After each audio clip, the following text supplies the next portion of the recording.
이사할 때 가장 중요한 게 있죠. 이사갈 집이 어느 정도 크기인가? 이사갈 집이 어느 정도로 내 가정 살림을 넣을 수 있는지.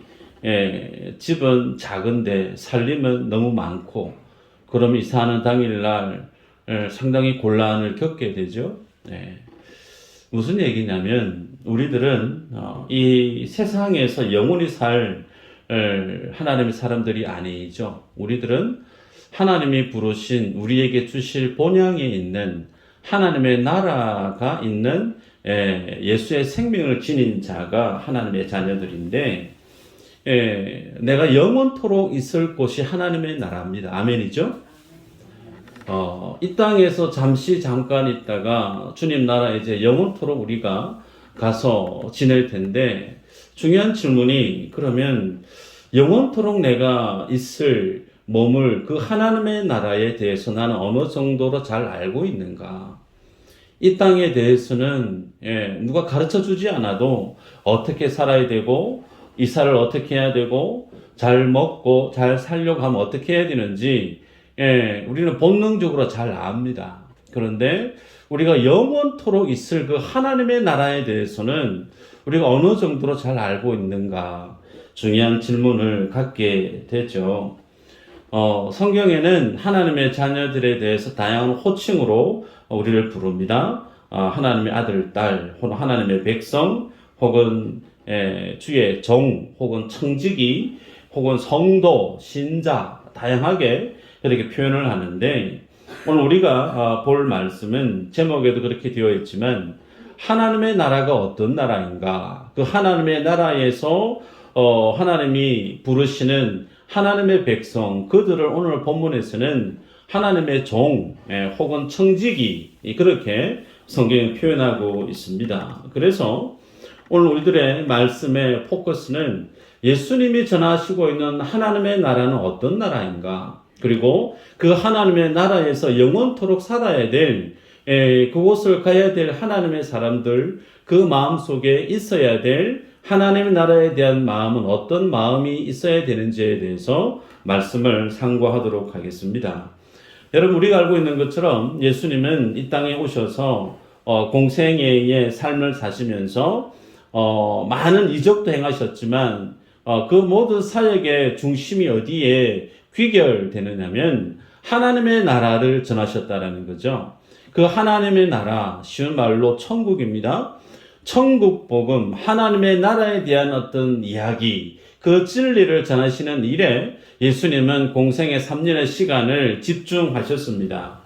그러기에 우리가 예수님을 믿으면서 가장 중심적으로 마음에 품고 관심 가져야 될 내용이 하나님의 나라에 대한 내용이죠. 자, 뿐만 아니라 예수님이 이렇게 말씀합니다. 하나님의 나라를 구하는 자가 되라. 그렇게 명령도 하십니다. 12장 31절에 다만 너희는 그의 나라를 구하라. 그리하면 이런 것들을 너희에게 더하시리라. 그렇게 말씀합니다. 예수님의 나라, 하나님의 나라를 주님이 전하시면서 또 동일하게 예수님의 제자들과 성도들에게 너희는 하나님의 나라를 구하는 자가 되라. 그렇게 주님이 말씀하십니다. 이 말씀의 배경은 예수님이 주의 백성들, 제자들에게 자기 목숨을 위해서 무엇을 먹고 입을까 염려하지 말고 오히려 너는 하나님의 나라를 구하는 자가 되라. 그렇게 말씀하시면서 하셨던 말씀이죠. 그래서 이 말씀을 주시는 예수님의 의도는 예수 그리스도의 제자 그리고 성도는 하나님의 백성이기 때문에 너희들이 살아야 될 나라는 이 땅의 나라가 아니고 하나님의 나라다. 그러기에 하나님의 나라에서 영원토록 살아야 될 하나님의 백성 안에 가져야 될 삶의 우선순위, 어떤 삶의 정체성, 어떤 필요들이 무엇인지 제대로 알고 그것을 주님 앞에 구하는 삶을 이 땅에서 살아야 된다. 그렇게 주님이 강조하고 가르치시기 위해서 이 말씀을 주셨다는 것입니다. 때문에 여러분, 우리들은 이 말씀을 보면서 나는 어느 정도로 하나님의 나라를 구하면서 주님 앞에 믿음의 삶을 살고 있는가 자기의 점검을 하셔야 되겠죠. 자, 이 질문을 하게 되어지면 우리가 스스로 고백하게 되는 것이 하나 있는데, 내 안에는 하나님의 나라, 그렇지, 내가 예수님을 믿으니까 하나님의 나라 믿음으로 가는 줄 믿습니다. 이 믿음의 고백이 있어요. 근데 그 하나님의 나라만 내 안에 있는가? 아니요. 나의 나라도 있다는 거예요. 나의 나라. 내가 꿈꾸는 나라. 내가 살고 싶은 나라. 그 나라는 어느 나라냐면 이 세상을 뜻합니다. 때문에 이 세상에 속해 있는 나라도 있고, 혹은 성경에서 말씀하고 있는 하나님이 주시고자 하시는 천국, 그 하나님의 나라도 있습니다.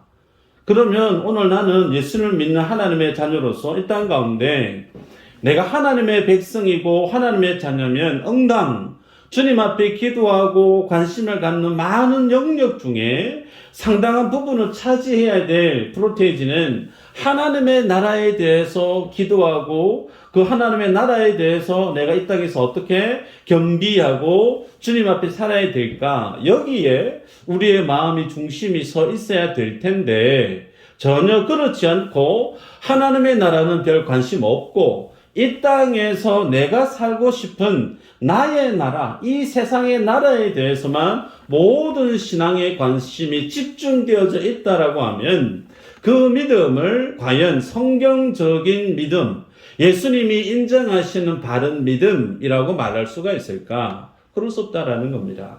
그러기에 오늘 우리는 이 말씀을 보면서 하나님이 우리에게 원하시는 그 하나님의 나라를 소유한 하나님의 백성으로서 하나님의 나라에 대해서 깊이 있게 나의 믿음의 모습을 조명해 볼 필요가 있습니다. 여러분, 오늘 본문에 보면 예수님은 하나님의 나라와 그리고 주님 앞에 그 나라에 들어갈 하나님의 백성을 선한 청지기와 같은 종의 비유로 말씀하고 있습니다. 그래서 우리가 알 수 있는 것은 우리가 살아가고 있는 이 세상의 나라의 기본 질서와 원칙과 그 삶의 양식하고, 그리고 예수님이 이 땅에 오셔서 하나님의 나라를 전해주시는 그 하나님의 나라의 모습은 똑같은 나라인가? 절대 그렇지 않다라는 거예요. 예수님이 이 땅에 오셔서 예수님의 하나님의 그 나라를 말씀하셨던 그 하나님의 나라 안에는 이 세상에 없는 원칙, 이 세상에 없는 하나님의 질서, 가치가 하나님의 나라에는 있다라는 사실이죠. 여러분, 그래서 하나님의 나라, 여러분 이제 점검을 해볼 필요가 있는데, 예수님을 믿다가 이 땅에서 신장이 먹고 의사가 몇 날 몇 시에 돌아가셨습니다. 그러면 우리들은 어떤 생각을 갖게 되어지느냐면, 이 땅에 살다가 이제 하나님 나라 가셨구나, 하나님 나라 들어가셨구나, 그 개념을 어떤 식으로 이해하느냐면 장소적인 개념으로 이해하기가 쉽다라는 겁니다. 이 땅에서 살았다가 이제 육신으로 죽었기 때문에 이 땅에서의 사람이 아닌 하나님의 나라라고 하는 어떤 막연한 장소적인 개념으로 이제 이사간 그런 느낌으로 우리는 천국을 이해하기가 쉽더라는 거예요. 그러나 성경은 전혀 그렇지 않다라는 겁니다. 성경에서 예수님이 하나님의 나라를 계속해서 전하시고 말씀하시는데, 예수님 이 땅에 오셔서 증거하시고 전해주신 하나님의 나라의 개념은 장소적인 개념보다 무엇이 더 가장 큰 특징으로 자리에 있느냐면 주권적인 관점에서의 하나님의 나라입니다. 이 사실을 주님이 증거하기 위해서 이스라엘의 나라를 주님이 만드셨지만 계속해서 이스라엘의 주권을 이방 가운데 흩어버리셨고, 그렇게 하시면서 주님이 하나님의 나라가 어떤 나라인가를 성경에서 깊이 있게 분명하게 제시하기 위한 하나님 일하심의 모습을 우리가 알 수 있다는 거예요. 말씀 한 구절 볼까요? 누가복음 17장 20절 21절 한번 보십시다. 시작.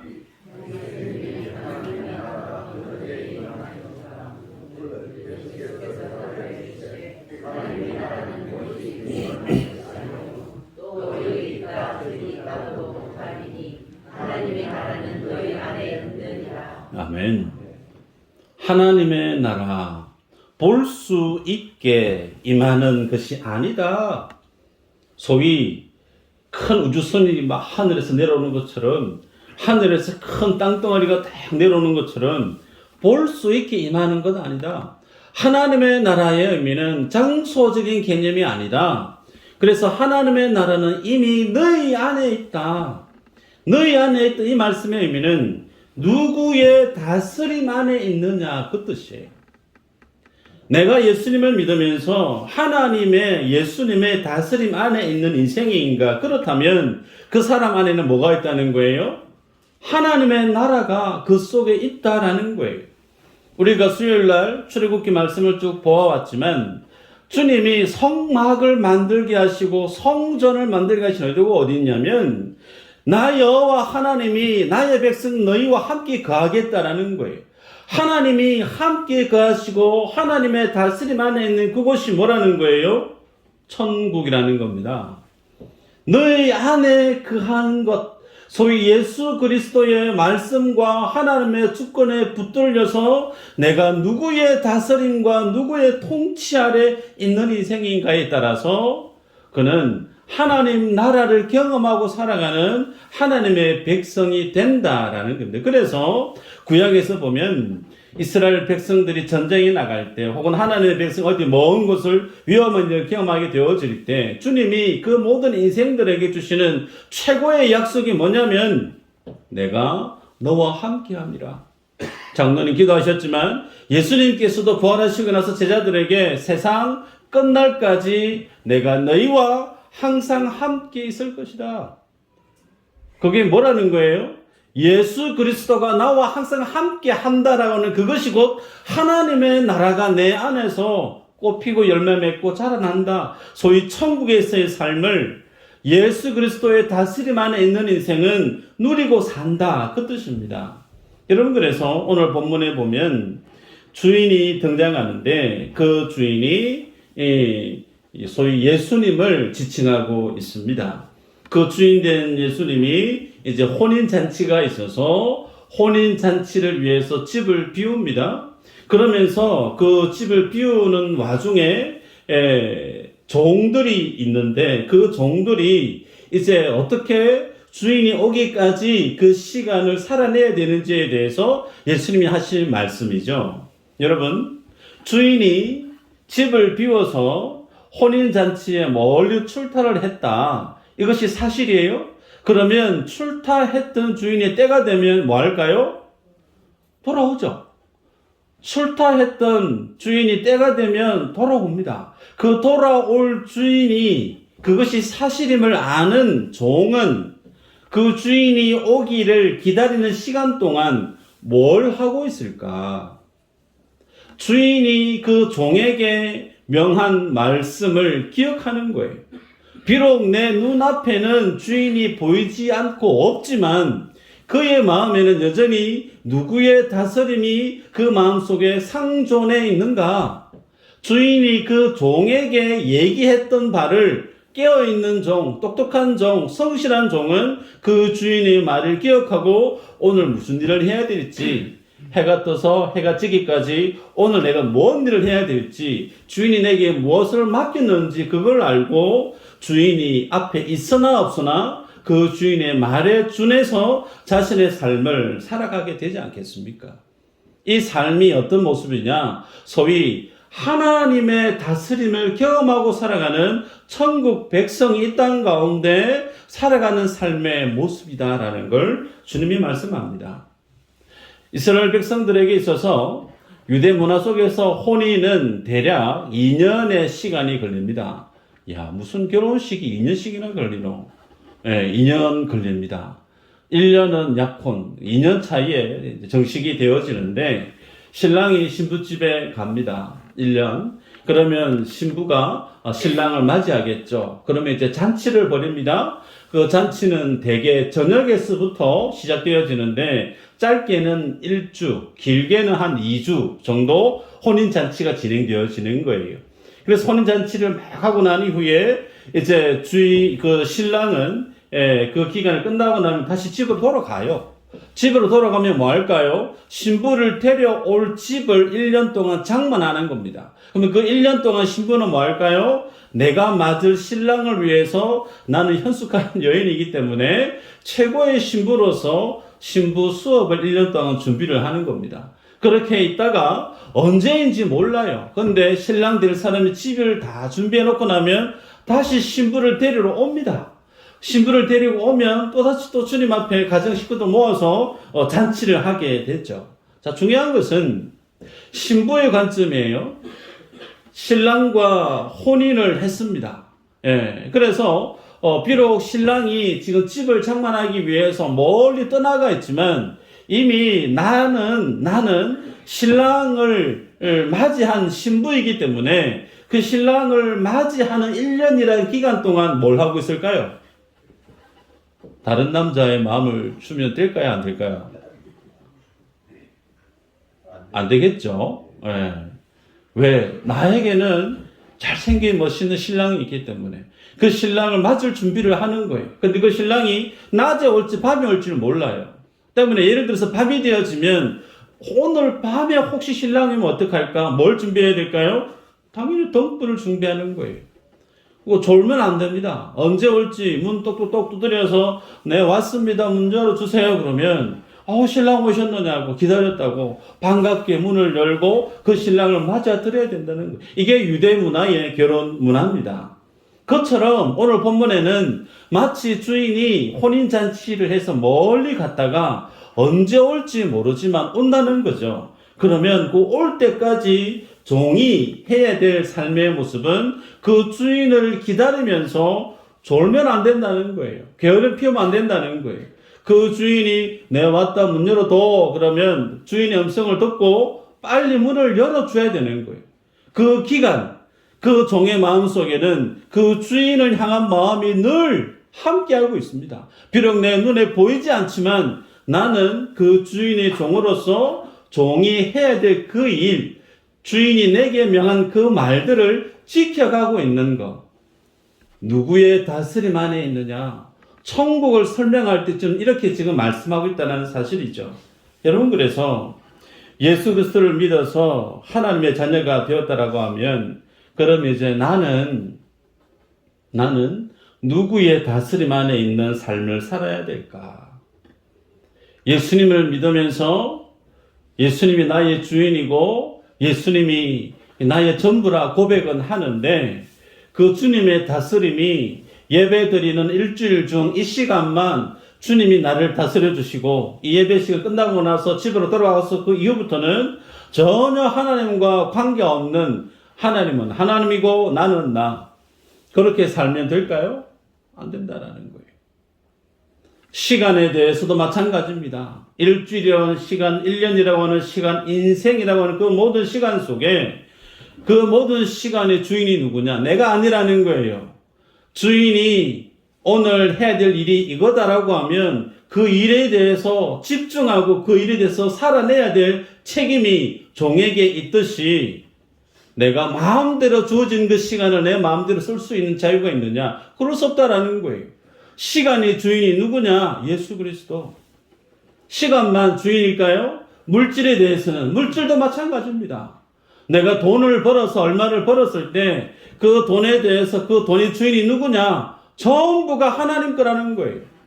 그 물질이 주님이 내게 맡겼을 때 그 물질을 내가 어떻게 써야 될까? 내 기분대로, 내 뜻대로, 내 마음대로 쓸 수 있을 거예요.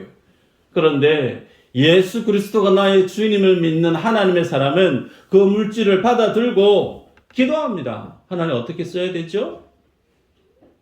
어떻게 규모 있게 이 물질을 써야 되죠? 묻는 거예요. 그러면 주님이 기도하고 하나님 앞에 엎드리다 보면 그 물질을 어떻게 써야 될지를 주님이 가르쳐 주십니다. 어떻게? 성경 말씀 속에 기록되어져 있다라는 겁니다. 시간도 물질도 주님이 내게 주신 달란트도 건강도 우리는 오늘 본문에 혼인집에 갔다 오기를 기다리는 그 주인의 종과 같은 신분이 누구다? 우리들이란 말이에요. 그래서 여러분, 우리들은 예수님 앞에 있으면서 그 주님의 다스림을 받고 있는 삶을 내가 어느 정도 경험하고 살아가고 있는가? 이 질문에 대한 자기 점검을 우리는 해야 된다는 겁니다. 여러분, 예수 그리스도 그 하나님의 나라, 그 주님의 나라는 나의 뜻이 이루어지는 곳이 아니에요. 주기도문을 외우시죠? 하늘에 계신 우리 아버지여, 쭉 외웁니다. 하늘의 뜻이, 아버지 하나님의 뜻이 하늘에서 이루어진 것 같이 땅에서도 어떻게 해요? 하나님의 나라는 내 뜻, 내 기분, 내 감정대로 마음대로 살 수 있는 그런 곳이 아니에요. 하나님의 나라는 어느 분의 뜻대로 운영되어지느냐? 완전하신, 거룩하신 하나님의 뜻대로 이루어지고 살아가게 되어지는 곳이 하나님의 나라입니다. 그러면 이 땅에서 하나님의 뜻을 따라 살려고 하면 내 뜻은 어떻게 해야 되죠? 내려놔야 되는 거예요.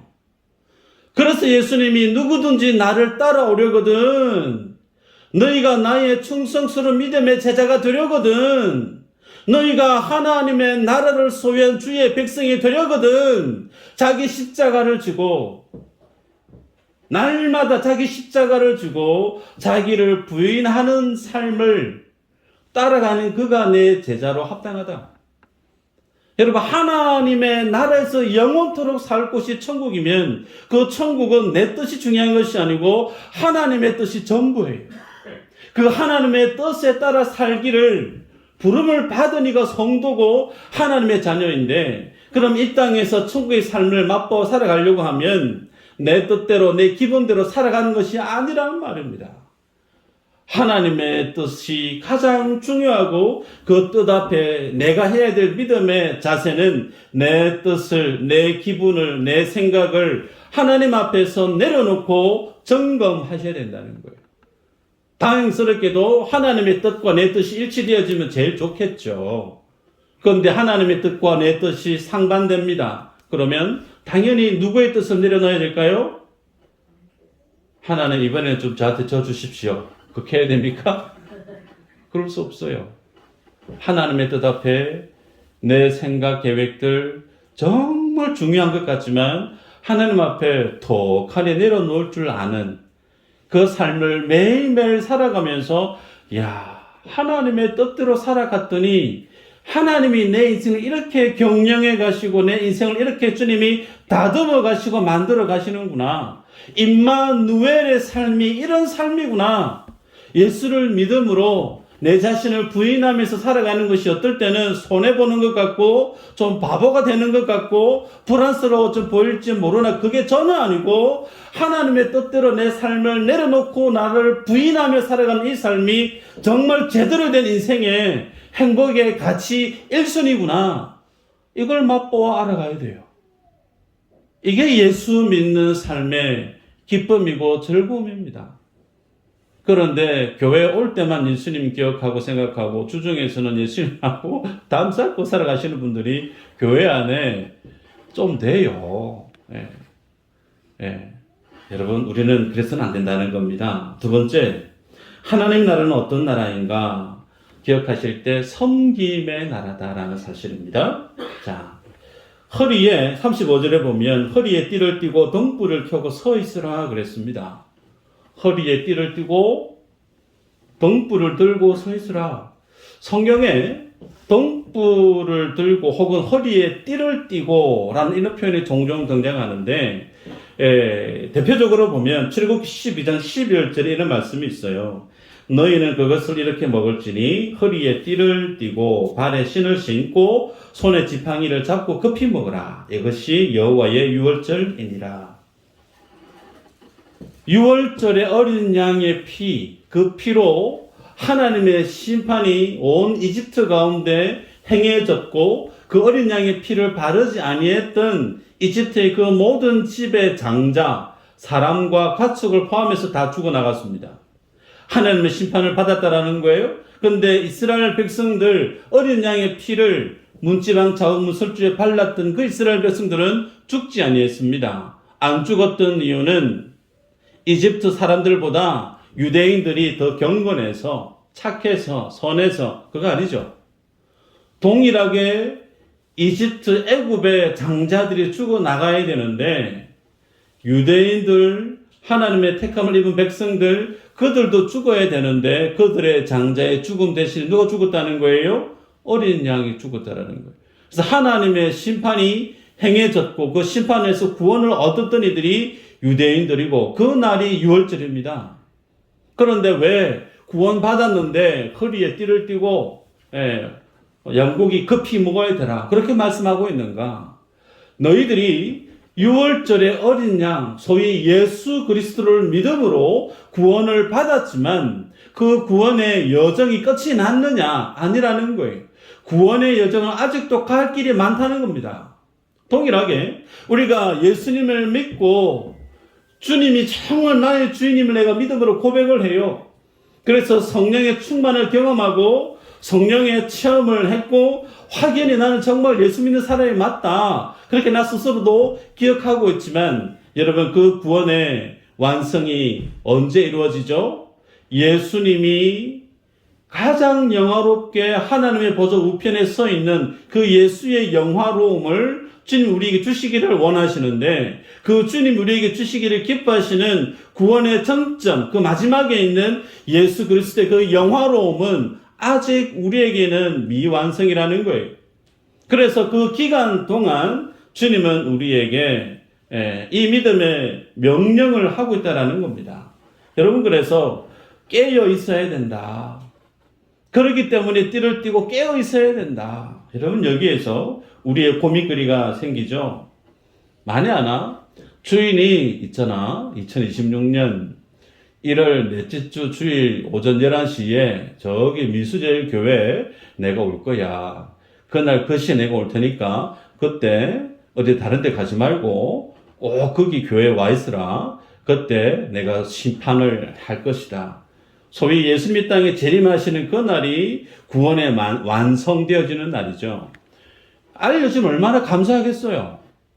아 그렇구나. 그러면 달력에 동그라미 딱 쳐놓고 11시에 적어놓고 무슨 일이 있어도 다음 주 11시 미수제일 교회에 와서 철저같이 예배 드리면서 주님 오시기를 기다릴 거 아니에요.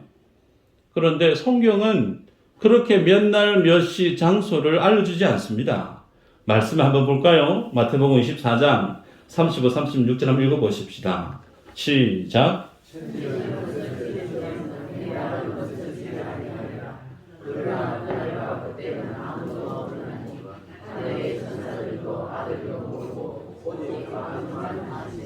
아멘.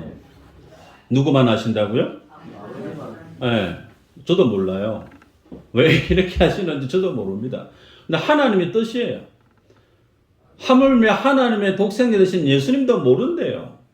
그래서 이 구원의 완성의 그 날, 그 시는 오직 여호와 하나님만 아신다라는 겁니다. 그래서 우리는 언제 주님이 오실지 모른다라는 거예요. 그래서 그 모르는 그 날, 그 기간 동안 그러면 우리는 어떻게 뭘 해야 될까? 5분 대기조로 깨어 있어야 된다는 거예요. 그래서 자지 말고 띠 띠고 등불 밝혀놓고 앉아서 편하게 있으라가 아니고 서 있어라. 문을 똑똑 두드리면 바로 즉시로 달려가서 아우 주님 오셨느냐고 기다렸다고 수고 많으셨죠. 이런 어떤 모습을 주님이 기대하고 있는데 이 모습에 부응하는 삶의 준비를 하고 있으라, 깨어 있으라. 여러분 여기에서 주님이 정확한 시간을 허락하지 않는 의도가 어디에 있는가? 누가 하나님의 자녀가 맞는지를 본다는 거예요. 다시 얘기합니다. 하나님 이 땅에 오시는 그날, 구원의 완성이 이루어지는 그날, 그때를 콕 찍어서 말씀해 주시지 않는 의도가 어디 있는가? 하나님의 자녀가 누구인지, 누가 정말 여호와 하나님을 제대로 믿는, 제대로 된 믿음을 지닌 하나님의 사람인가 보겠다는 거예요. 말씀을 보면 이렇게 나옵니다. 누가복음 18장 8절에 내가 너희에게 이르노니 속히 그 원한을 풀어주시리라. 그러나 인자가 올 때에 세상에서 믿음을 보겠느냐 하시니라. 주님이 오실 때 믿음을 보겠느냐? 예. 오늘도 안 오시던데 내일도 안 올 거야. 모레도 안 올 거야. 아우, 지난주도 안 왔는데 1년 전에도 안 오셨는데 안 오시겠지. 주인이 눈이 안 보이니 영원히 안 올 줄 알고 이 땅에서 띠 다 풀어헤치고 기름 그냥 준비하지 않고 내 마음대로 살고 있는 그 사람, 주님이 불시에 오겠다라는 거예요. 누가 예수님의 말씀 앞에 자신을 가다듬고 믿음의 옷깃을 제대로 정돈하고 하나님의 자녀답게 믿음의 삶을 충실히 살아가고 있는지 주님이 하늘 위에서 보겠다라는 겁니다. 여러분, 그래서 이 말씀을 우리가 볼 때 그 구원, 하나님의 나라를 원하는 하나님의 백성은 반드시 뭘 해야 되느냐면 깨어 있어야 된다. 그러면 깨어 있기 위한 그 무엇을 위한 깨어 있음이어야 되는가? 한번 따라할까요? 섬김을 위해서 깨어 있어야 된다. 네.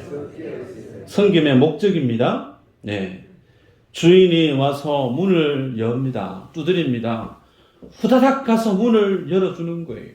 그 주인을 제대로 적절한 타이밍에 종으로서 주인을 주인답게 섬기기 위해서 반드시 필요한 거 깨어 있어야 된다는 거예요. 섬김을 위해서 너희들 제대로 옷 단돌이 해 입고 등불 딱 켜들고 서서 보초 쓰듯이 그렇게 열심히 살아야 돼 라고 주님이 우리에게 명합니다. 여러분, 그래서 천국은 어떤 곳인가? 섬김이 삶의 본질로 구성되어져 있는 곳이 하나님의 나라입니다. 예수님의 제자들이 예수님과 길을 걷습니다.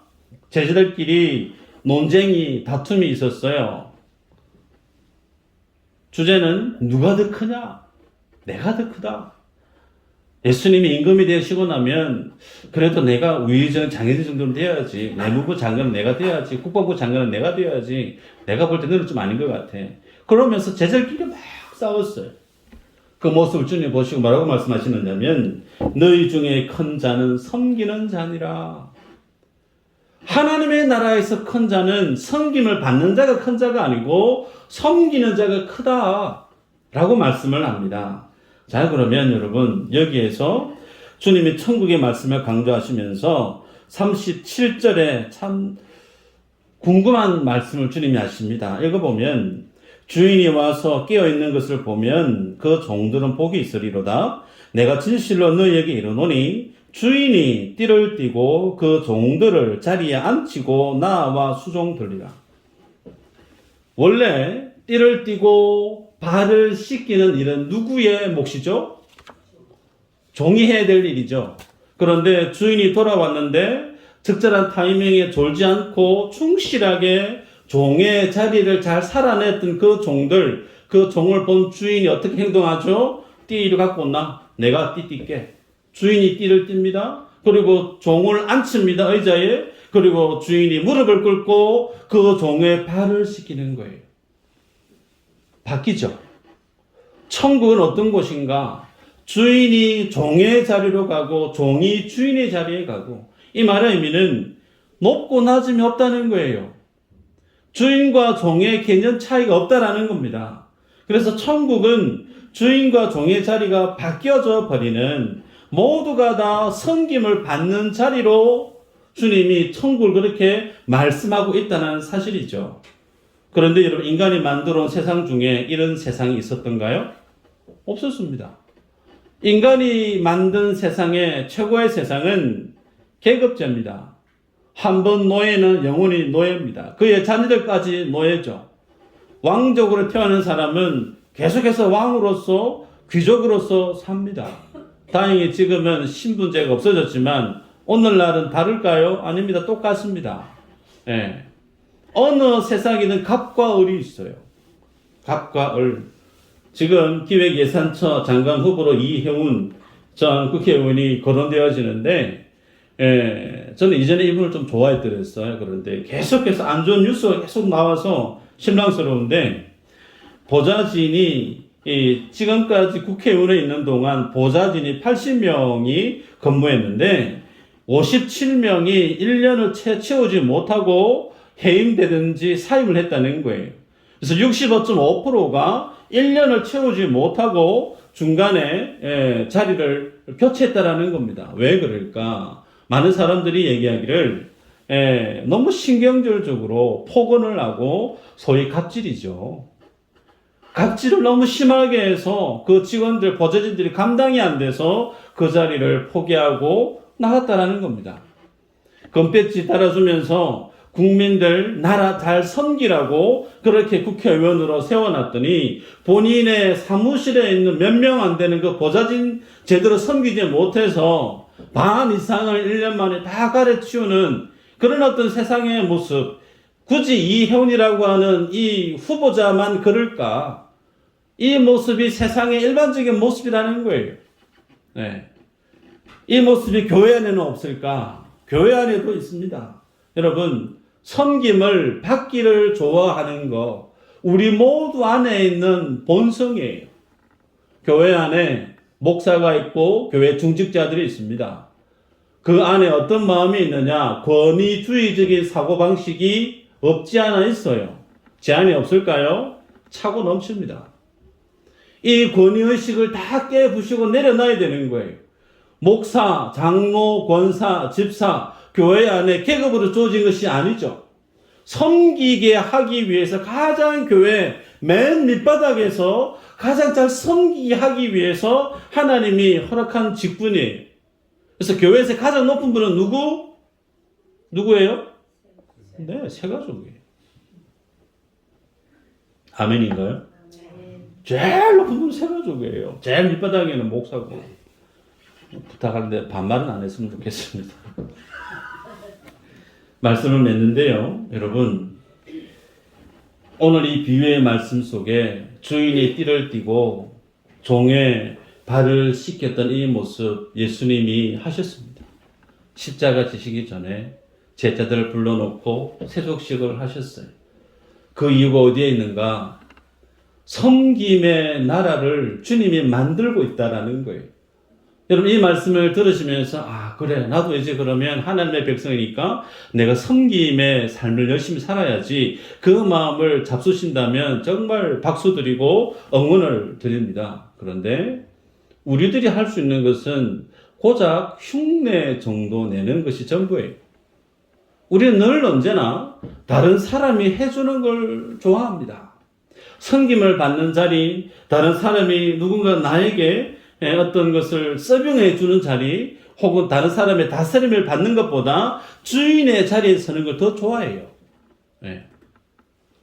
그런데 하나님의 나라, 이 섬김의 나라, 우리가 흉내낼 수 있느냐? 불가하다라는 겁니다.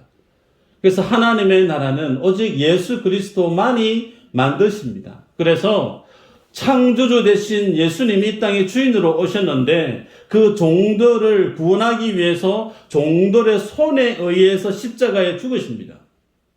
자신의 생명을 내던지시면서 자신이 구원할 그 죄인들, 종들을 구원하기 위해서 친히 십자가의 죽음의 길을 뚜벅뚜벅 걸어가신 분이 예수 그리스도십니다. 여러분, 그래서 나의 주인이, 하나님의 나라의 주인이 바로 예수 그리스도시고 그 주님이 어떤 믿음의 삶을 사시는지를 아는 하나님의 백성은 그러면 이 땅 가운데 취해야 될 믿음의 그 모습이 어떤 모습일까? 당연히 섬김의 삶을 살아야 되겠죠. 근데 그 섬김의 삶을 살 수 있는 원리가 나의 굳은 의지, 불타는 나의 열정, 그거 아니라는 거예요. 예수 그리스도가 나의 주인임을 인정하는 데 있습니다. 그 인정을 하게 되어지면 하나님의 다스림 안에 내가 기쁨으로 나아갑니다. 그 주님이 다스리는, 그 주님이 가장 사랑하시는 교회, 주님이 피 흘려 세우신 교회, 가장 1순위로 살아가는 그 교회를 향하여서 나도 그 교회를 사랑하게 되는 거예요. 그 교회를 사랑하기 위해서 내가 내려놔야 될 것, 내가 포기해야 될 것이 하나님 앞에서 믿음의 질서가, 삶의 질서가 정돈되어지는 거예요. 그 삶을 살아가는 것이 어떤 삶인가? 천국을 누리며 경험하며 살아가는 삶이라는 거죠. 바라기는 여러분, 우리가 주님 앞에 설 때에 이 섬김의 종으로 쓰임받는 그래서 주님의 다스림 안에 그하는 그 삶이 최고의 기쁨임을 여러분이 경험하셔서 나날이 그 믿음이 자라나고 성숙해가는 모든 믿음의 권속들 되시기를 주의 이름으로 축복합니다.